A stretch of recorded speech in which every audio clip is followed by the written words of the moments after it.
এখন হলো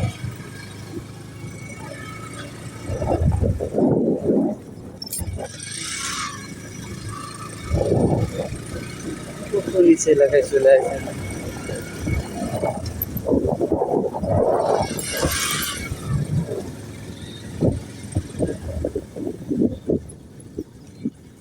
গুলি মুলি চালা নাকি কাকা?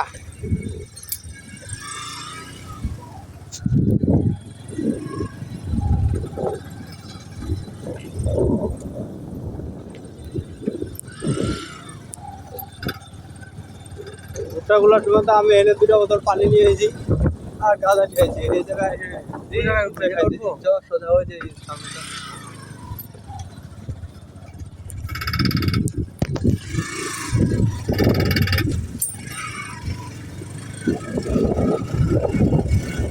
ইন্ডিয়ার ক্যাপ বুঝছেন। চলেন সামনে যাই।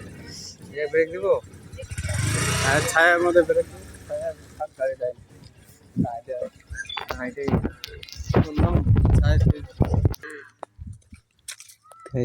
আপনাদের দেখায় ও যে আপনারা যে বর্ডারের বিএসএফ কে ক্যাম্প, ও যে বিএসএফ এর ক্যাম্প আর হলো ইন্ডিয়া। নদীর উপরে আমরা সামনে যাবো আর একটুখানি দেখবো।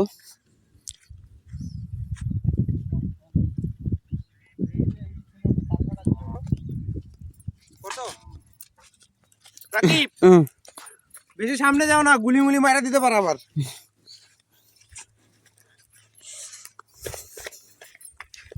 সমস্যা নেই। নদী এটা হলো ইন্ডিয়ার। এই নদীটা কাটে বাংলাদেশের মধ্যে না? বাংলাদেশ ওই দেখেন ওইটা কিন্তু ইন্ডিয়ার তার কাটা। হ্যাঁ দেখা যাচ্ছে।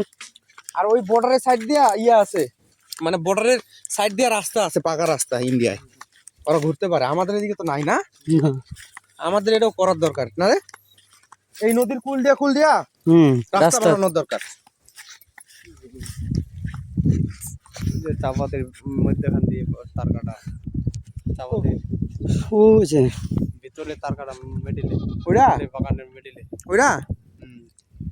তাহলে ওই চাপাতি বাগানে কোন জায়গায় যাবো? চাপাতির বাগান যাবো আমরা বাদামবাড়ি। ও যে বিএসএফ এর টং যাকে বলে আর কি। ও যে কাছে গেলে ওরা চলে আসে কাছে। কারা ওরা? এই আমরা এখন আছি এই যে মনে করেন বাংলাদেশের এই পার আর ওই যে ওই নদীর ওই পারে আর কি। ওই যে ভারতের ওই যে অত দূরে ক্যাম্প করলে হয়। ক্যাম্প ওই যে রাউন্ডটা ঘুরছে না।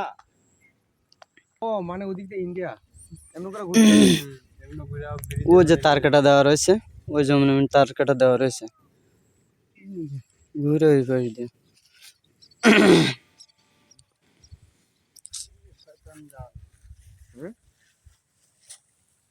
এই গেলে কিছুই বাদে না না।